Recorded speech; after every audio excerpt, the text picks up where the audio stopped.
here we are. I turned down here at the next block. Thanks, mister. I'll get off there.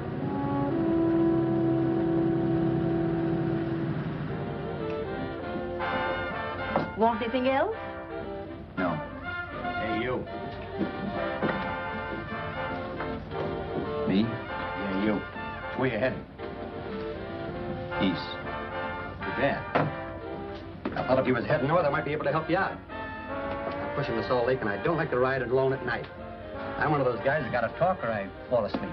Oh. Sure, now my partner, he's got Lou to keep him company, but I ain't got nobody at all. Where you coming from? West. Yeah, sure, I know, but where, L.A.? Maybe. Got a cousin out in L.A. You don't say. Yeah, he's been out. You're not much of a talker, are you? My mother taught me never to speak to strangers. Oh, a wise guy. So what? Okay, don't get sore. Just trying to be sociable, that's all. Hey, Glamorous. You change for a dime, will you?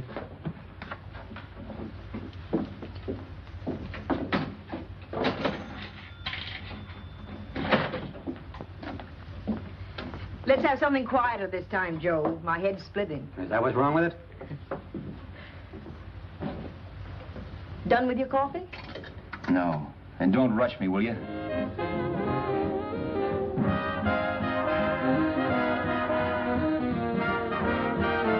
Hey, turn that off. Will you turn that thing off? What's eating you now? Yeah, what's eating you? That music, it stinks. Oh, you don't like it, huh? No, turn it off. Oh, wait a minute, pal. That was my nickel, see?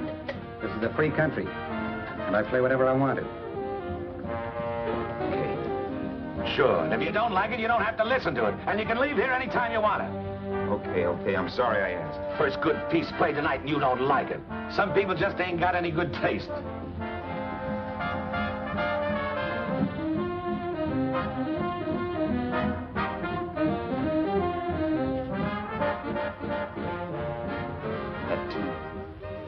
That tune. Why was there always that rotten tune? Following me around, beating in my head, never letting up. Did you ever want to forget anything?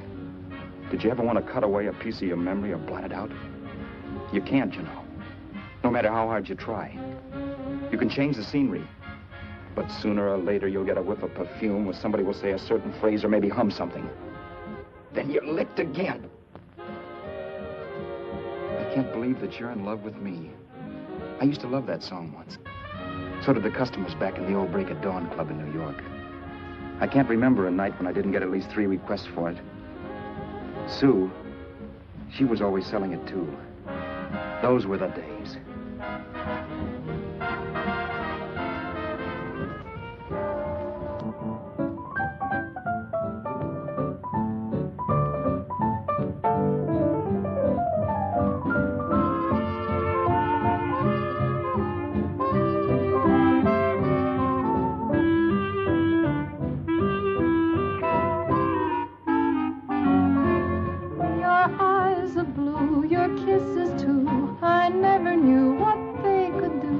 I can't believe that you're in love with me. You're telling everyone you know that I'm on your mind each place you go. They can't believe that you're in love with me. I have always placed you far above me. I just can't imagine that you love me. And after all is said and done, to think that I'm the lucky one, I can't believe that you're in love with me.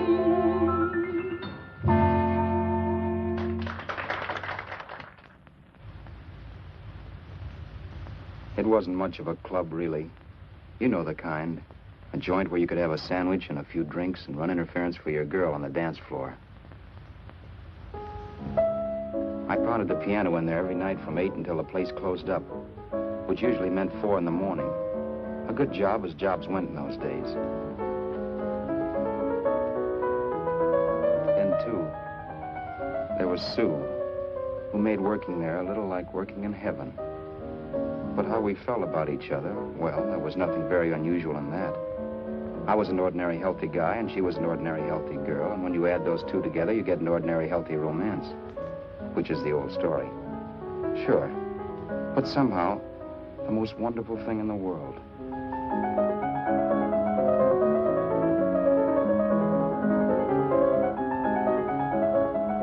All in all, I was a pretty lucky guy.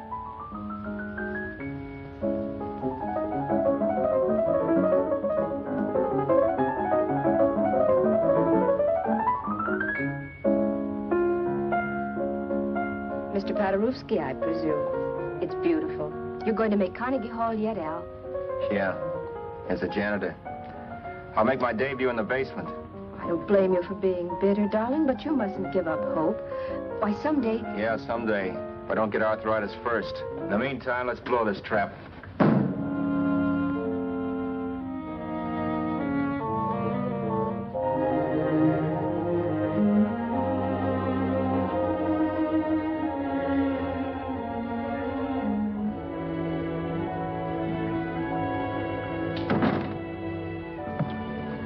Like to get something to eat, hon? Oh, I don't think so, Al. I lose my appetite working in this flea bag. Let's go home. Okay. I can't stand much more of that dump. Did you see that drunk tonight trying to paw me? No, what drunk? Does it matter what drunk? Say, what's the matter with you tonight, darling? That's the third time you started to tell me something and then stopped. We shouldn't have any secrets from each other, Sue. Next week, we're going to make with the ring and the license. You and me will be a team. Yes, that's right. In the Bush League. I don't get you. We've been struck out. It's a funny way to talk, darling. Don't you want to marry me? Al, look, I love you. You know I do, and I want to marry you. But? But not now. Only after we've made good.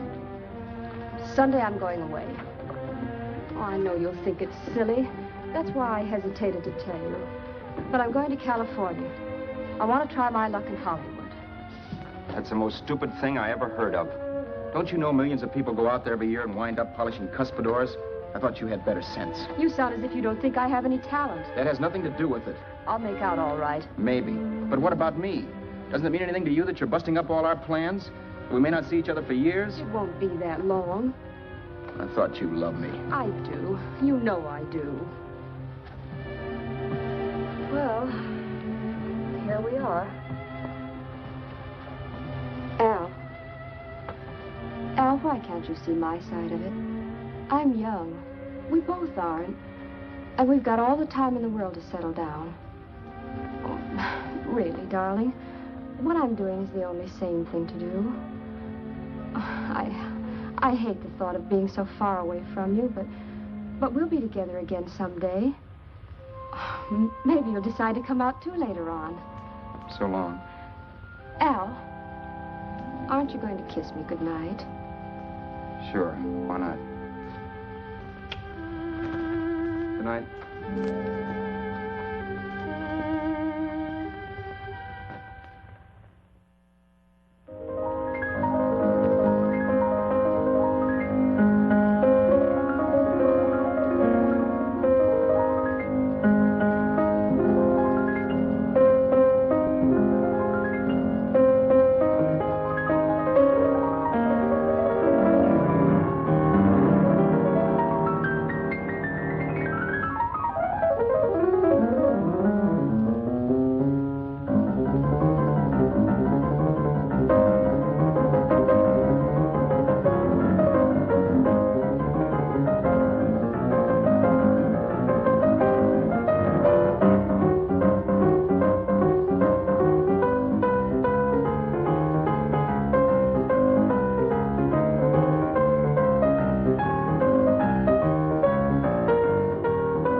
Roberts. You hit the jackpot this time. $10. Thanks.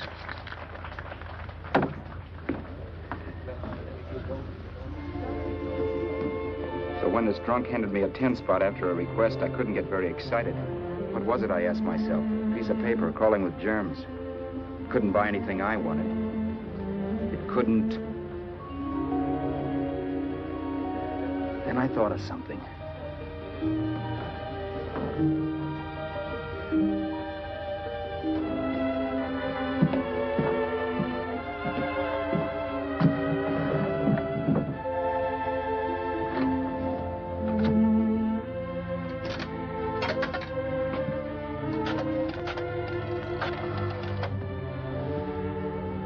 Long distance. I'd like to put a call through to Los Angeles. Miss Harvey. Sue Harvey, Harvey. The number is Crestview 65723.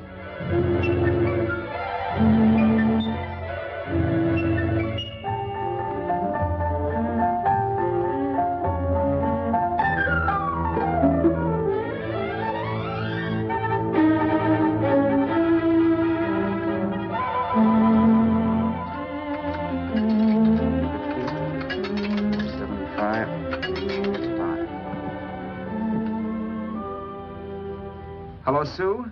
This is Al. Oh, baby, it's great to hear from you, too. What's that? You do? Oh, me too, darling. I thought I'd go batty without you. I just had to... Huh? You're working as a hashlinger? Gee, honey, that's tough. Those guys out in Hollywood don't know the real thing when it's right in front of them. You just stick it out, Sue, baby. Keep going around to those casting offices. I'm sure you'll click. Look, I'll tell you what. You stay put out there, I'll come to you. No, don't try to stop me. Just expect me. Train? Who knows? Train, plane, bus, magic carpet. I'll be there if I have to crawl. If I have to travel by pogo stick. And then, let's get married right away, huh? That's the stuff. That's what I've been wanting to hear you say. Well, goodbye for now. I'll be seeing you soon. Yeah. Bye. The only way I could cross country was to thumb rides. For even after hawking everything, I only had enough money to eat. Money. You know what that is. It's the stuff you never have enough of. Little green things with George Washington's picture that men slave for, commit crimes for, die for. It's the stuff that has caused more trouble in the world than anything else we ever invented. Simply because there's too little of it. At least I had too little of it. So it was me for the thumb.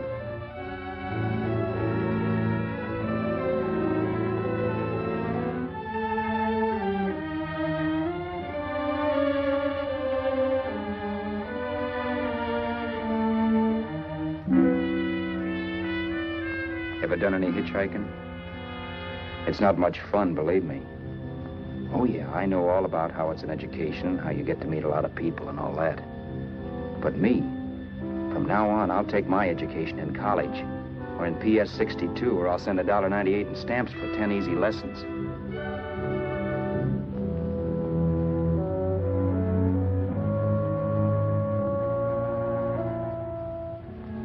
Thumbing rides may save your bus fare, but it's dangerous. You never know what's in store for you. You hear the squeal of brakes. If only I had known what I was getting into that day in Arizona. Here, throw that in the back seat. Okay, let's go. Make sure that door's closed.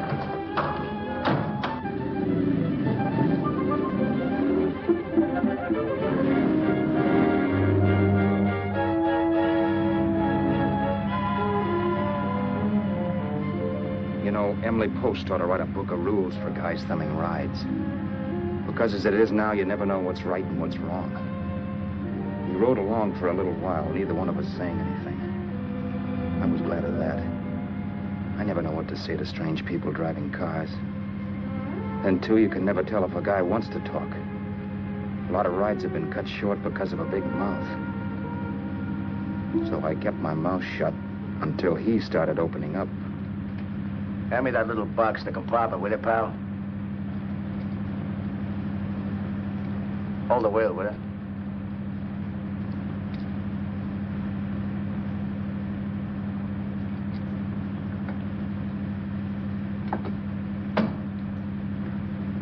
How far are you going? L.A. Wow, you're really traveling, aren't you? Yeah, but I don't expect to make it for a couple of years at the rate I've been promoting rides. Not much luck, huh? Sure, all bad. Not many people stop for a guy these days. Afraid of a stick-up, maybe. They can't blame him. Where you coming from? New York? Well, New York. You're in luck this time. I'm going all the way. Right through to Los Angeles. You drive a car? Sure. Whenever you're tired, let me know. I'll holler. I guess at least an hour passed before I noticed those deep scratches in his right hand. They were wicked. 3 puffy red lines about a quarter of an inch apart. He must have seen me looking at them because he said, Beauties, aren't they? They're gonna be scars someday. What an animal. Whatever it was, it must have been pretty big and vicious to have done that. Right on both counts, New York. I was tussling with the most dangerous animal in the world. A woman. She must have been Tarzan's mate. Looks like you lost the bout. Certainly wasn't a draw. You know, there ought to be a law against dames with claws. Yeah. I tossed her out of the car in her ear. Was I wrong? Give a lift to a tomato, you expect her to be nice, don't you? Yeah. After all, what kind of dame son rides? Sunday school teachers? Yeah. A little witch. She must have thought she was riding with some fall guy. And me, who's been booking horses around racetracks since I was 20. I've known a million dames like her. 2 million. Yeah. Stopped the car, opened the door. Take it on the Arthur Duffy sister, I told her. That's the stuff. As I was done, huh? But if you want to see a real scar, brother, get a load of this. Wow. I got that one dueling. Dueling? Yeah, we're just kidding, of course. My dad owned a couple of Franco-Prussian sabers. Kept them on the wall for decorations. Well, one day, the kid and I took them down when the old man wasn't around. Had a duel. He got me in the arm here. Pretty mean cut. Infection set in later. Yeah, I can see that. Now, give me that box again, will you? Yeah.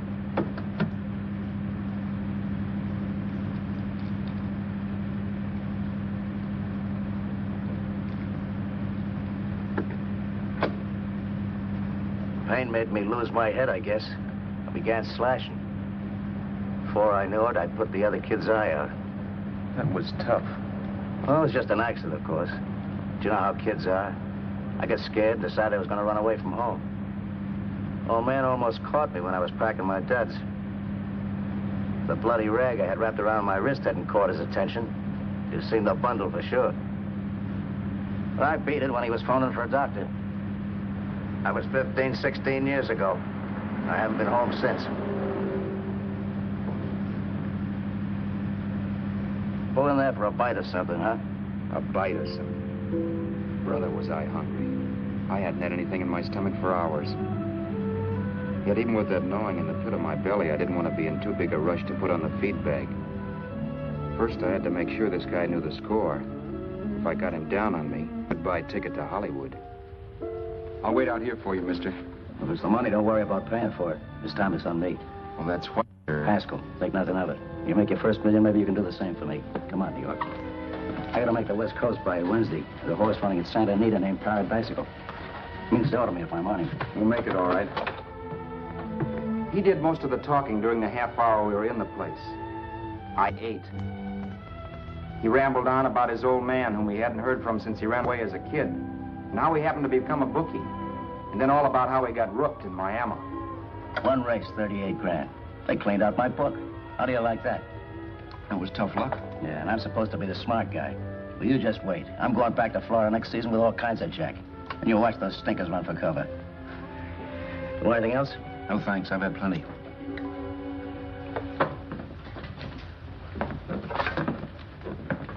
That check there, sister?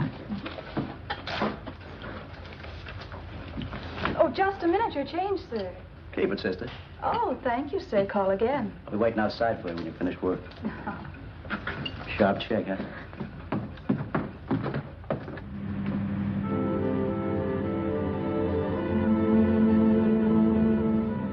up all that night while Haskell slept like a log. After a while, I began to get sleepy myself. I was happy, though. Soon I'd be with Sue again. The long trip was practically over, and there'd be no more hoofing it down the concrete. I began to think of the future, which couldn't have been brighter if I'd embroidered it with neon lights. It was nice to think of Sue shooting to the top. It's amazing what a full belly can do to your imagination. Your eyes are blue, your kisses too. I never knew what they could do. I can't believe that you're in love with me. You're telling everyone you know I'm on your mind each place you go. I can't believe that you're in love with me.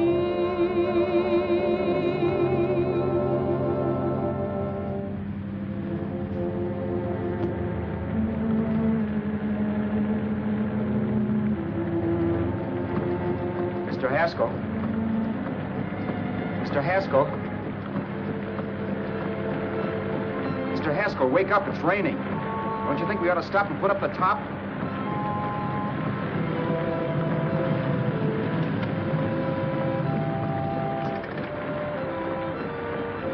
Mr. Haskell, I'm going to put up the top.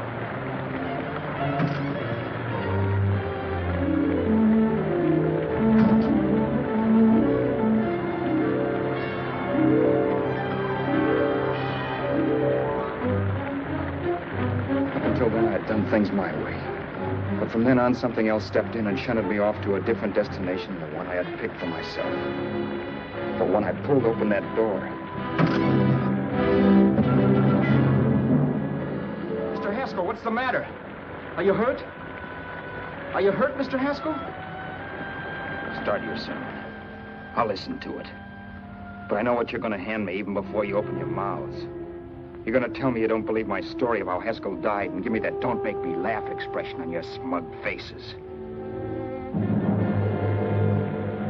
I saw at once he was dead, and I was in for it. Who would believe he fell out of the car?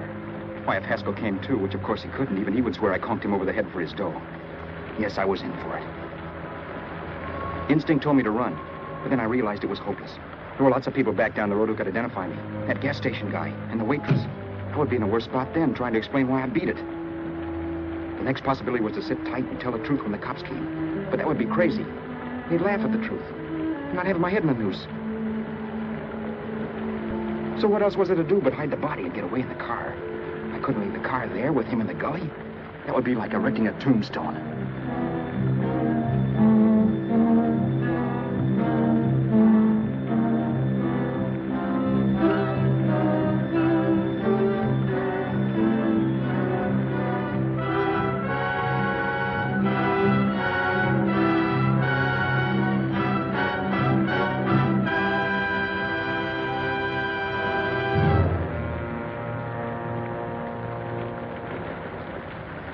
My idea was to cover him with brush, not to rob him.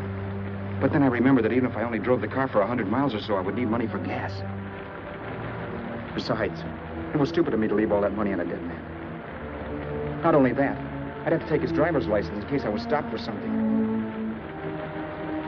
I didn't like to think about it, but by that time I'd done just what the police would say I did, even if I didn't. My clothes. The owner of such an expensive car would never be wearing them. Some cop might pull me in on suspicion.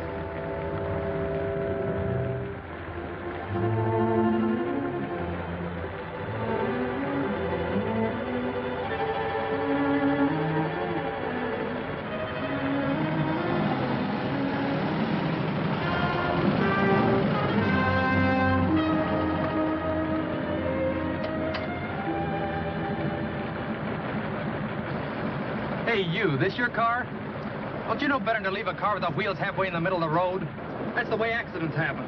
I'm sorry, officer. I was just putting up my top. I didn't think. Well, the next time, think. I'll let you go now, but watch your step in the future. I know that's a lonely stretch, but cars come by here once in a while, and we have plenty of crack-ups. Thanks, officer.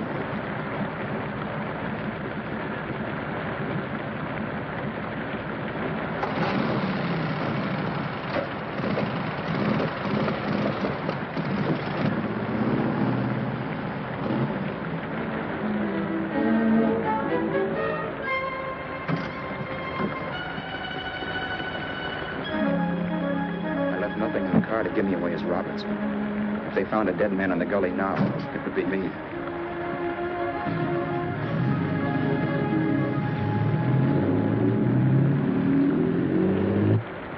As I drove off, it was still raining, and the drops streaked down the windshield like tears.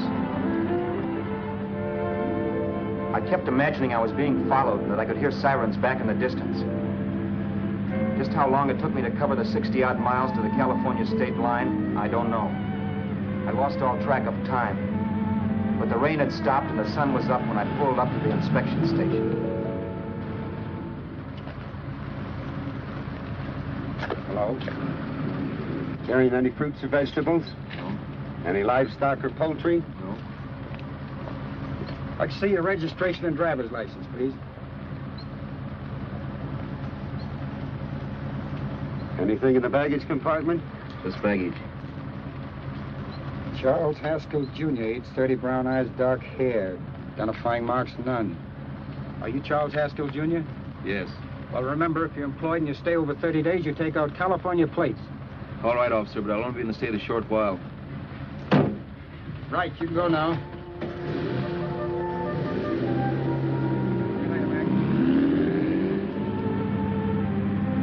I couldn't drive any farther without some sleep. Cops or no cops, I knew I had to hit the hay and hit it hard. I was dead tired.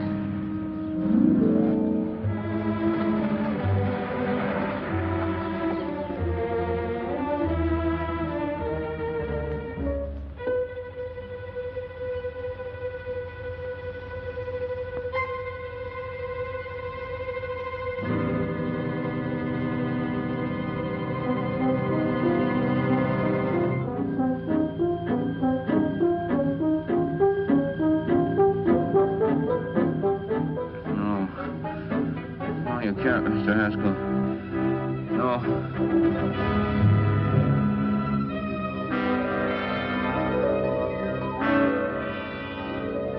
Mr. Haskell, you can't die. I think I did it. No, Mr. Haskell. No.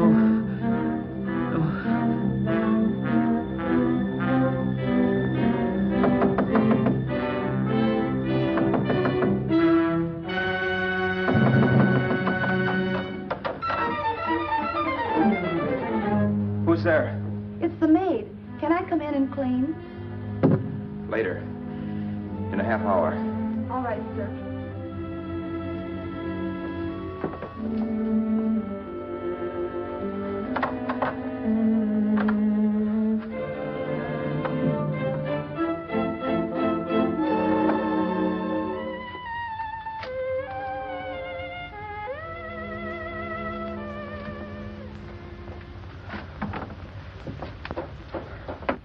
There was no time to lose. Every minute I had to be Charles Haskell was dangerous. And I'd have to be Charles Haskell until I got to some city where I could leave the car and be swallowed up.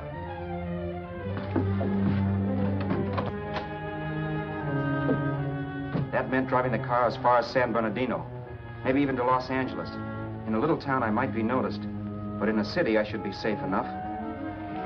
Then, after I ditched the car, I could go on to Sue. But those 5 minutes at the state line made me realize it might be a good idea to find out a little bit about Mr. Haskell. Then if anybody asked me questions, I could give the right answers. The first thing I found out was that I had $768. This was a lot of jack, but believe me, it was the kind of money I'd rather not have.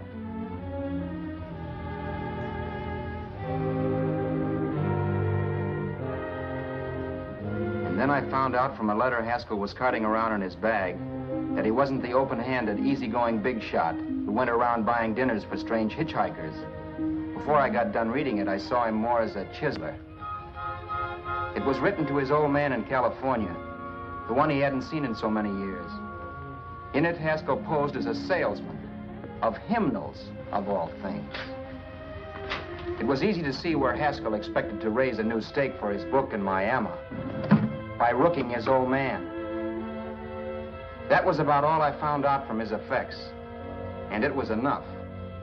I told myself, maybe old man Haskell was lucky his son kicked off. He would never know it, but it saved him from taking a flyer in sacred literature preferred.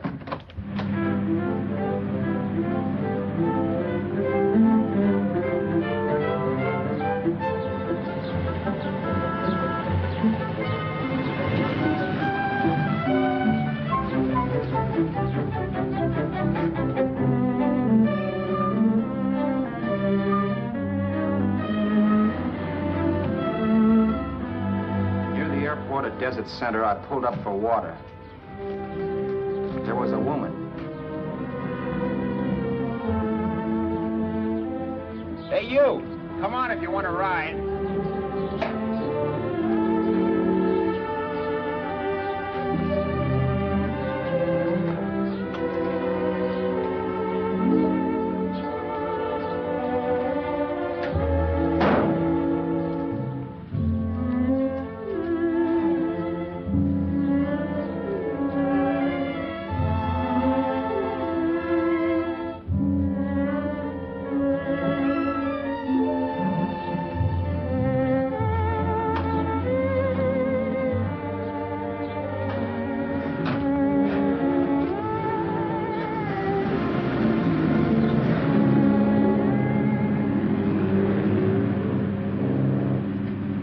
How far are you going?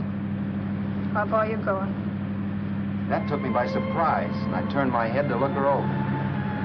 She was facing straight ahead, so I couldn't see her eyes. But she was young, not more than 24. Man, she looked as if she'd just been thrown off the crummiest freight train in the world. Yet, in spite of this, I got the impression of beauty. Not the beauty of a movie actress, mind you, or the beauty you dream about when you're with your wife, but a natural beauty. A beauty that's almost homely because it's so real. Then suddenly she turned to face me. How far did you say you were going? Los Angeles. L.A.? L.A.'s good enough for me, mister. That's what I was afraid of. What'd you say? Oh, nothing, just thinking out loud. People get in trouble for doing that. What's your name?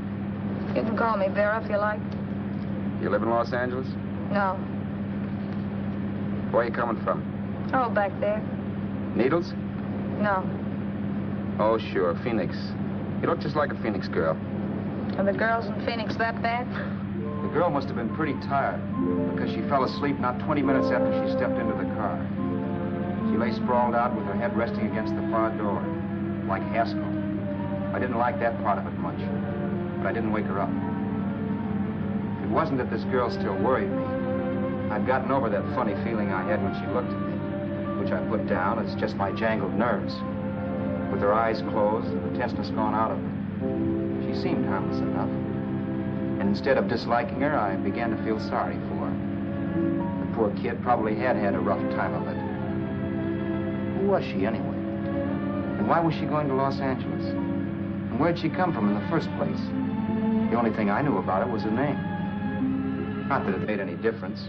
A few hours more and we'd be in Hollywood. I'd forget where I parked the car and look up Sue. This nightmare of being a dead man would be over. Who this dame was, well, it was no business of mine. Where did you leave his body?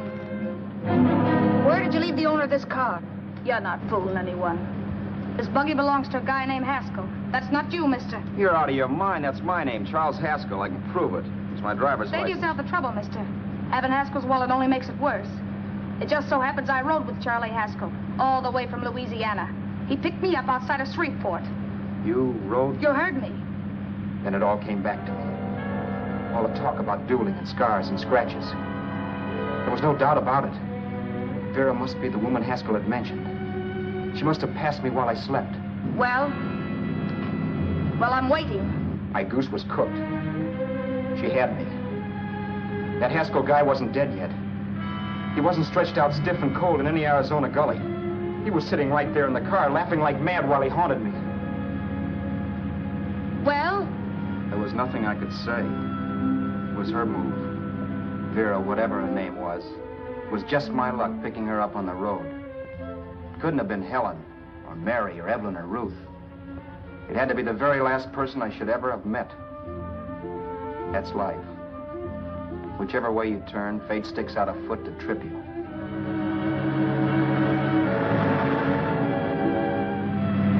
I told her everything everything, but she didn't believe my story. I should have saved my breath. That's the greatest cock and bull story I ever heard. So he fell out of his car. Say, who do you think you're talking to, a hick? Listen, mister, I've been around, and I know a wrong guy when I see one. What'd you do, kiss him with a wrench?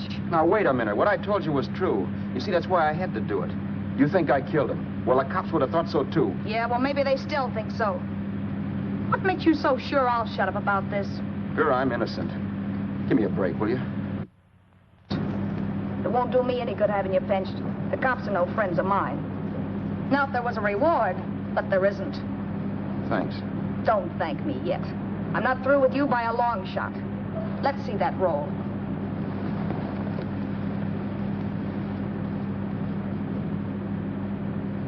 Is that all Haskell had? Isn't it enough? No, I thought he had more. Not that I know of. You can search me. You think I'm holding out on you? Well, maybe I will at that. He told me he was going to bet $3,000 on a horse named Paradisical on Wednesday at Santa Anita.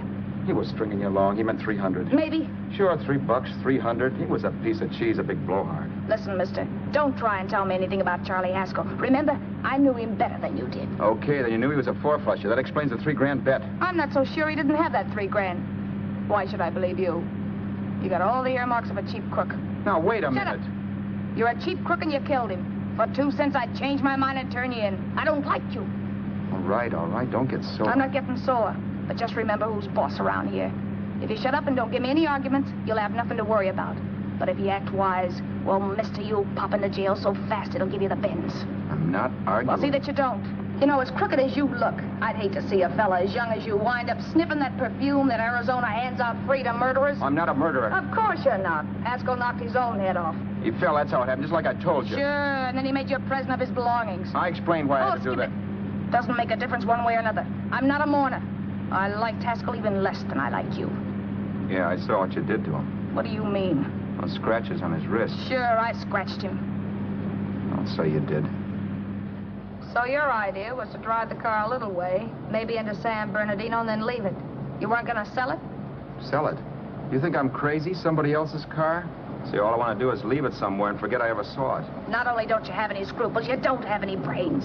I don't get you. Maybe it's a good thing you met me. You'd have got yourself caught, sure. Why, you dope. Don't you know a deserted automobile always rates an investigation? Huh? Look, the cops find a car. Then they get curious. They wonder where the owner is. So, all right, they don't trace Haskell. They trace you. I never thought of that. The only safe way to get rid of the car is to sell it to a dealer. Get it registered under a new name. Say, stop at the next store. I want to get a bottle and do some shopping before we hit L.A. Okay. As soon as we find a place, I'll drop you off and pick you up later. Nothing doing. You're coming in, too. From now on, you and I are like the Siamese twins. Have it your way, but I don't get the point. The point is, I don't want you to get lost. I'm not going to beat it if that's what you're afraid of. I'll say you're not. Well, I'm going to see that you sell this car so you don't get caught. Thanks. Of course, your interest wouldn't be financial, would it? You would want a small percentage of the profits. Well, now that you insist, how can I refuse? 100% will do. Fine. I'm relieved. I thought for a moment you were going to take it all. I don't want to be a hog. A few hours later, we were in Hollywood. I was recognizing places Sue had written about. It struck me that far from being at the end of the trip, there was a greater distance between Sue and me than when I started out. Vera wasn't kidding with that Siamese twins crack. She rented a little apartment as Mrs. Charles Haskell. When I objected to this, she explained that it was on account of the car. A dealer might think something was funny if he called and found we were using different names.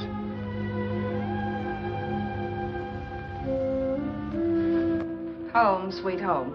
Yeah. Not bad either.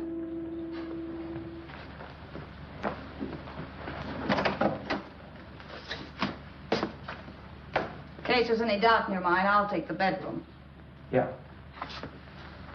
Sure is stuffy in here.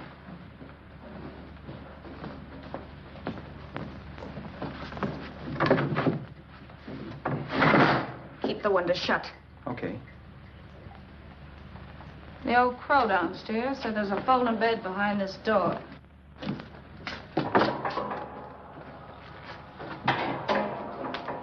You know how to work it? I invented it. Some joint. One can't have everything.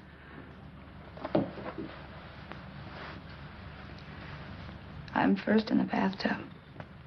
I don't know why, but I figured you would be.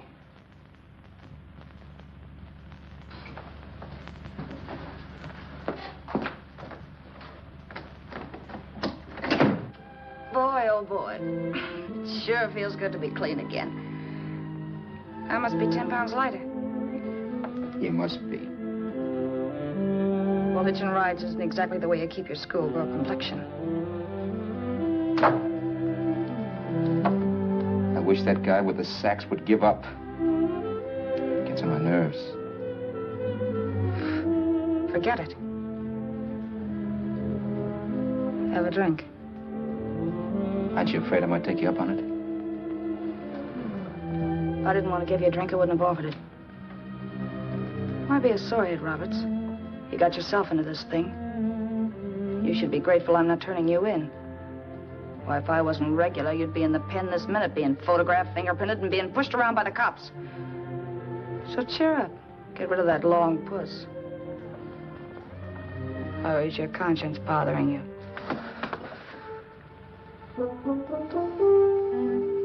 No. It isn't. Swell. That's the spirit. He's dead and no moaning around will bring him back.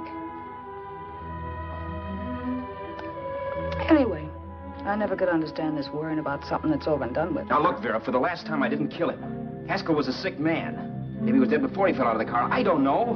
Sure. He died of old age. All right. So if it'll make you sociable, you didn't kill him.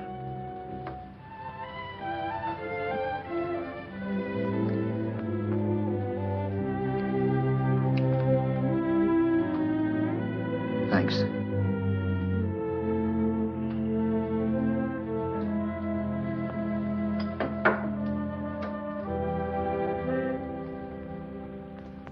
We're out of liquor, Roberts. Yeah.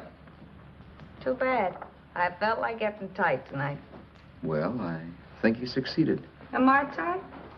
As a prima donna's corset. That's good. I wanted to get tight. Why? What have you got to get tight about? Oh, I don't know. Few things. Huh. You should have my worries. If I had your troubles, I'd stay sober. And I've got the key to that door. Yeah. Maybe you're right. I'm always right. You know, I don't like your attitude, Roberts. Well, there's a lot of things I don't like. Sure. But life's like a ball game. You gotta take a swing at whatever comes along before you wake up and find it's a ninth inning. You read that somewhere. That's the truth, Roberts. All you do is bellyache. Taking it easy and, well, trying to make the best of things. But maybe that's what's wrong with the whole world. Get the professor. People knock themselves out trying to buck fate. Now, take you, for instance. You're lucky to be alive. Why, suppose Haskell had opened your door. You'd be playing a harp now. Think of that. You think of it. I'm tired of thinking. There's plenty of people dying this minute. I would give anything to trade places with you. I know what I'm talking about. I'm not so sure. At least they know they're done for. They don't have to sweat blood wondering if they are. Your philosophy stinks, pal. We all know we're going to kick off someday. It's only a question of when. But what got us on this subject anyway? We'll be discussing politics next. Yeah. Where'd you hide the butts? On the table, sucker.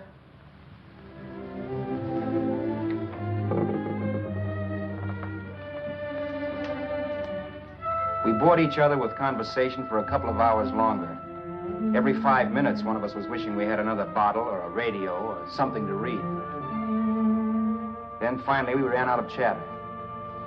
I know it's only 11 o'clock, but I want to get up early and make the rounds of the used car lots. No hurry about that. We got all the time in the world. Maybe you have, but if you think I want to stay cooped up in this place any longer than I have to, you're batty. It's not a bad place. Pay plenty for diggings like this in New York. I wouldn't like it if it was the Ritz.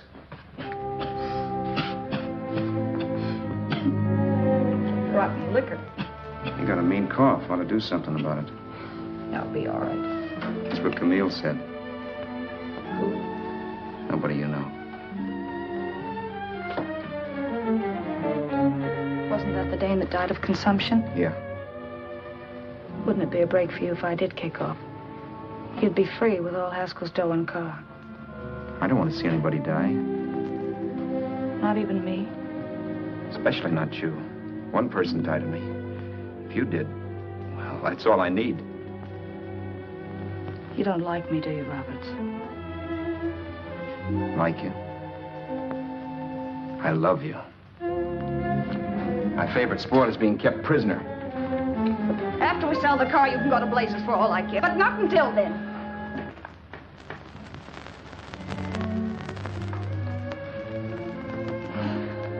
I'm going to bed.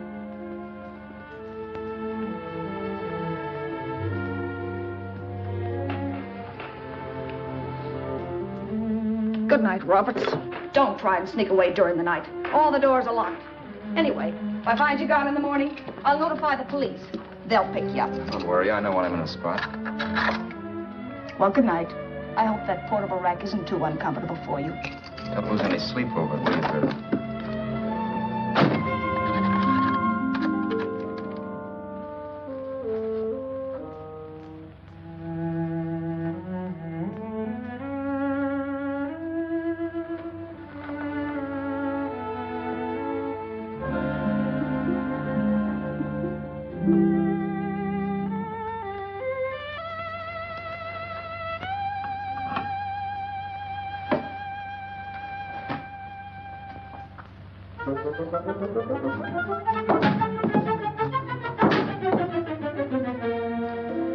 Crestview.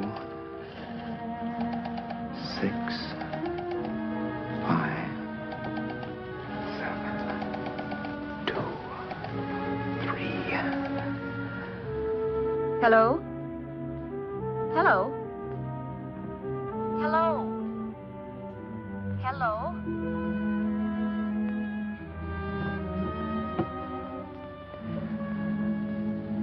No. Not yet, darling. Tomorrow. Maybe. If this were fiction, I would fall in love with Vera, marry her, and make a respectable woman of her. Or else she'd make some supreme Class A sacrifice for me and die. Sue and I would bawl a little over her grave and make some crack about there's good in all of us. But Vera, unfortunately, was just as rotten in the morning as she'd been the night before. All right, I'm coming. Look, Vera, it's almost noon. So what? The dealers will be there all day? They'll be there all year, too, but it doesn't wait that long. Shut up. You make us like a husband. Well, do I rate a whistle? You sure do, but let's go. Let's go, let's go. I spent $85 and 2 hours preparing bait, and all you can say is let's go. Come on.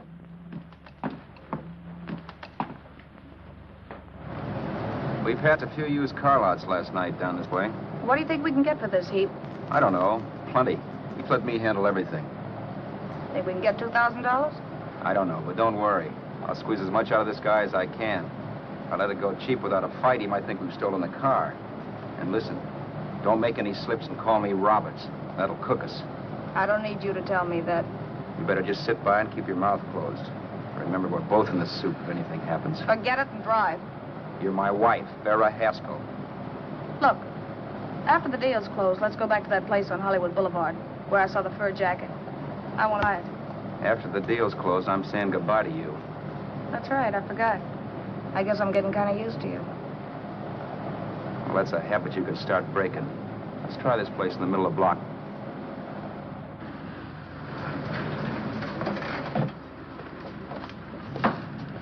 Good afternoon. What can I do for you?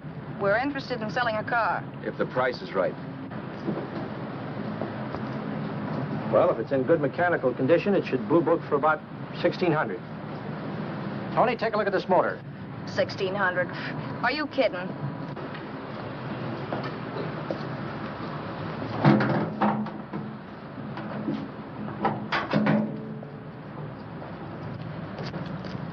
Well, maybe 1850. Before I let it go for 1850, I'll wreck it and collect the insurance first.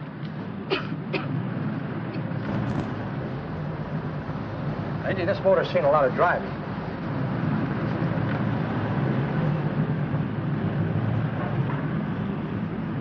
While the mechanic inspected the car, we haggled. At last, when we were all worn out, we hit a compromise. His price. Okay, it's a deal. All right, come in. We'll sign the papers. I have the ownership papers right here with me. Look, Vera, in the meantime, will you clean the dash compartment? There may be some stuff in it. All right, darling. 1,850 bucks. That dirty crook.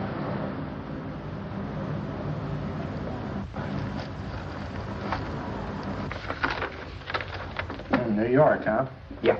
But you bought the car in Miami. Yeah. Well, now let's see about the insurance. We can either have it transferred or canceled. What kind of insurance do you have, Mr. Haskell? Well, aren't all the papers there? I don't see any. Surely you know what type of insurance you carry in the car. The name of the company? Yeah, but, Well, if you'll just tell me the name of the company, I'd be very glad to take care of all the details. well, Did you sign the papers yet? not yet. Well, don't. We're not selling the car. Well, wait a minute, Mrs. Haskell. Come on, darling. What's the matter? You changed your mind? Yes, I'm sorry. I guess I have. But, Vera... Let's go.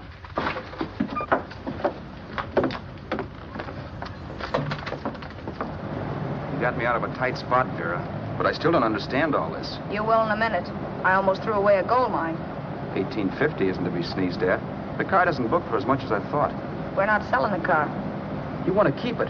Now, wait a minute, Vera. You said yourself I wouldn't be safe until the car was in someone else's name. I'd like to be free of this mess when I go. That's just it, Roberts. You're not going. There's a drive-in at the next corner. Pull in there and we'll get a bite to eat. And I'll explain. What is this, another one of your brilliant ideas?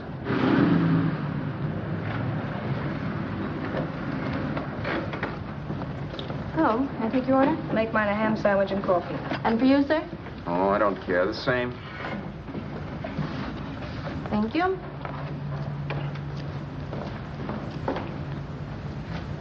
Get this, Vera. I've been pretty patient so far. I've done everything you asked me to do, but no more. Shut up. You've taken Haskell's money. You can have the dough we get from selling the car, but you're not going to keep me a prisoner. It's a good thing I bought the paper. Take a look at that. Vera, I'm in no mood. Read that.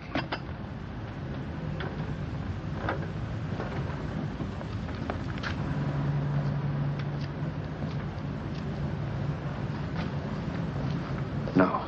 Yes. No, I won't do it. Yes, you will. You think I'm crazy? It's impossible, I tell you. Excuse me.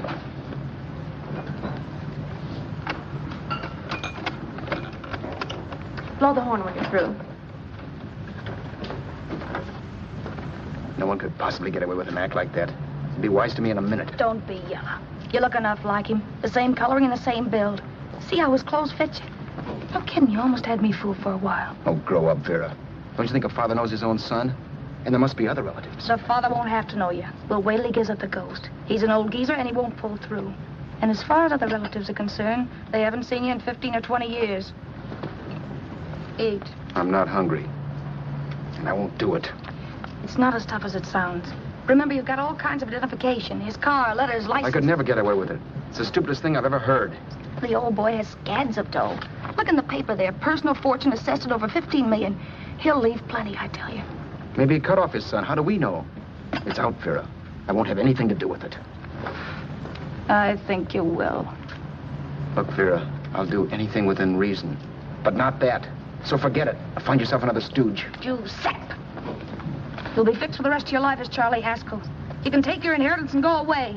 No more worrying about the rent, no sweating, scheming, wondering where your next meal's coming from. Think about that, Roberts. Vera, please, you're talking too loud. On this, I'm splitting 50-50 with you. Sure, why not? We're both alike, both born in the same gutter. Now, take it easy, Vera. There's people around here. You don't know what you're talking about. We'll wait till we read that old man Haskell's dead. Then you show up. Like you read in New York that he was sick. No.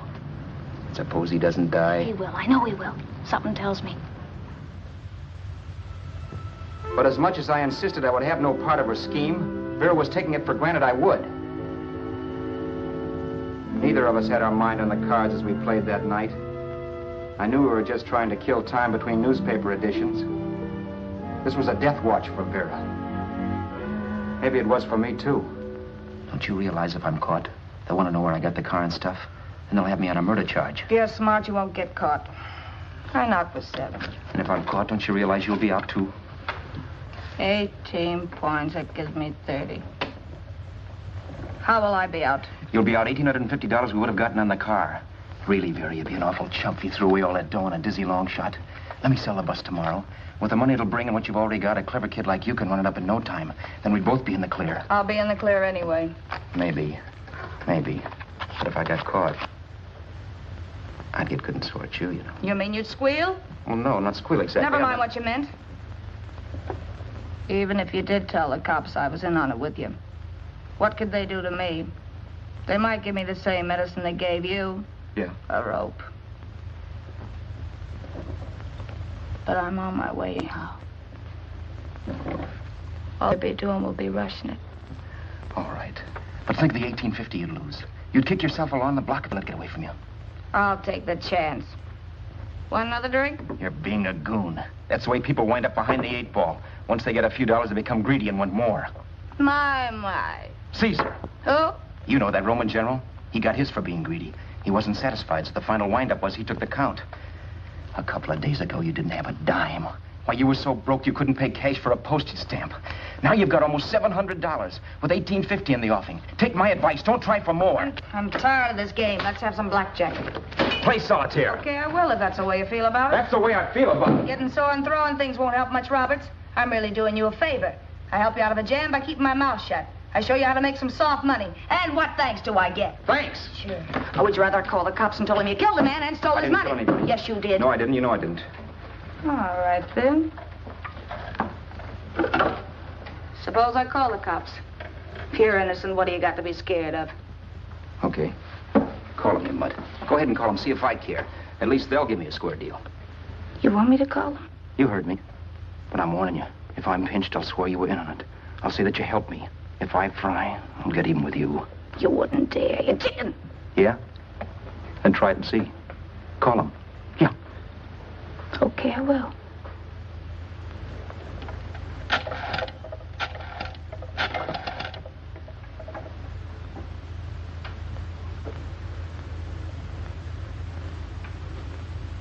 Information? I want the number of the Hollywood police station. Okay, I got it. Thanks. Wait a minute, Vera. You wouldn't do that. Well, wouldn't do that, and I'll show you if I would. Take it easy now. Let's talk this over. This was early in the evening, and the conversation, while hectic, was at least pitched low. But as the minutes passed, and more obstacles to her plan popped into my head, the air got blue. Each word coming from our lips cracked like a whip. I reminded her that as Charles Haskell, I didn't even know my mother's name, where I'd gone to school, the name of my best friend, whether I had an Aunt Emma or not, my religion, and if I'd ever owned a dog. I didn't even know what my middle initial stood for.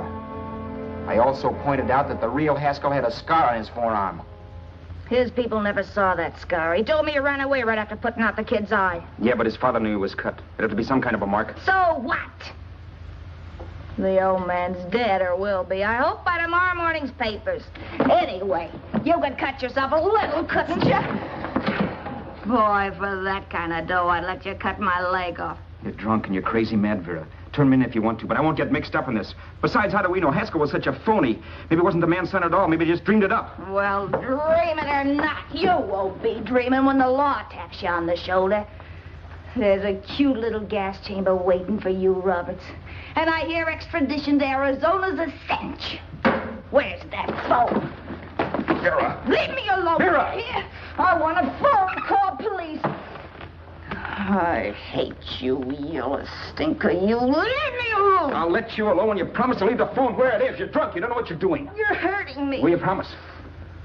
All right.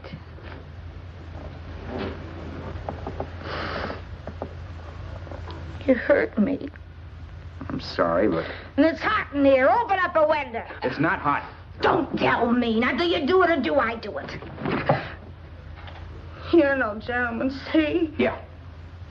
All right. I'll open up the window.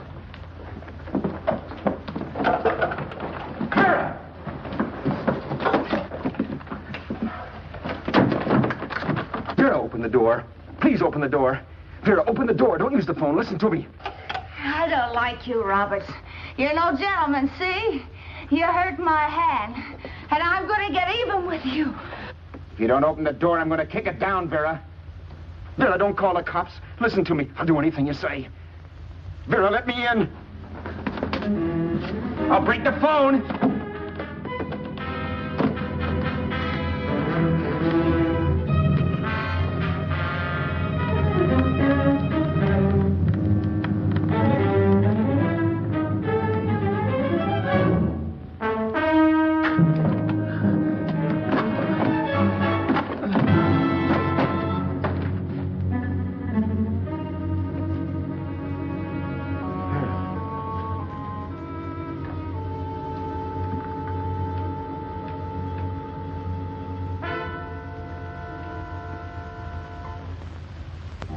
The world is full of skeptics. I know. I'm one myself. In the Haskell business, how many of you would believe he fell out of the car? And now, after killing Vera without really meaning to do it, how many of you would believe it wasn't premeditated? In a jury room, every last man of you would go down shouting that she had me over a barrel and my only out was force. The room was still. So quiet that for a while I wondered if I had suddenly gone deaf. It was pure fear, of course. And I was hysterical, but without making a sound. Vera was dead, and I was her murderer. Murderer? What an awful word that is. But I'd become one. I'd better not get caught. What evidence there was around the place had to be destroyed. And from the looks of things, there was plenty. Looking around the room at things we'd bought was like looking into the faces of 100 people who had seen us together and who remembered me. This was the kind of testimony I couldn't rub out. No. I could burn clothes and hide bottles for the next 5 years. There'd always be witnesses. The landlady, for one. She could identify me. The car dealer, the waitress in the drive-in, the girl in the dress shop, and that guy in the liquor store. They could all identify me. I was cooked. Done for. I had to get out of there. While once I'd remained beside a dead body, planning carefully how to avoid being accused of killing him, this time I couldn't. This time I was guilty. I knew it. Felt it. I was like a guy suffering from shock. Things were whirling around in my head. I couldn't make myself think right. All I could think of was the guy with the saxophone and what he was playing. It wasn't a love song anymore. It was a dirge.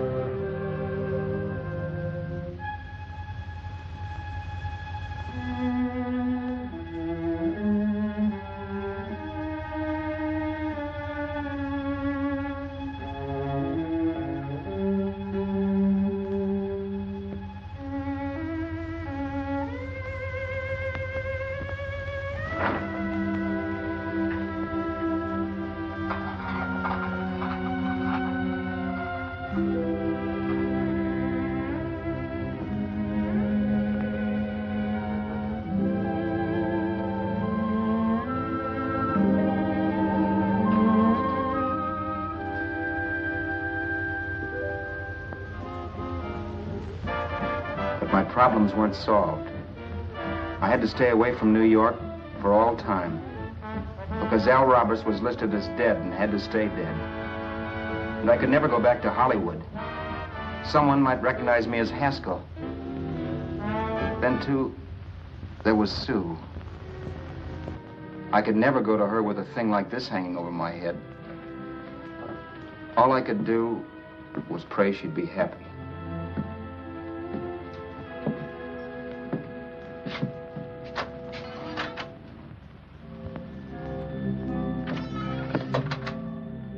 I was in Bakersfield before I read that Vera's body was discovered, and that the police were looking for Haskell in connection with his wife's murder. Isn't that a laugh? Haskell got me into this mess, and Haskell was getting me out of it. The police were searching for a dead man.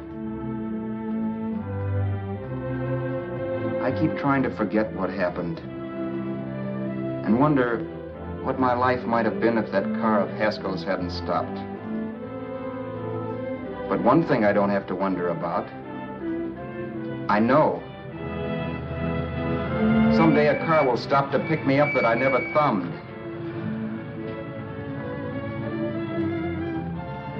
Yes. Fate, or some mysterious force, can put the finger on you or me for no good reason at all.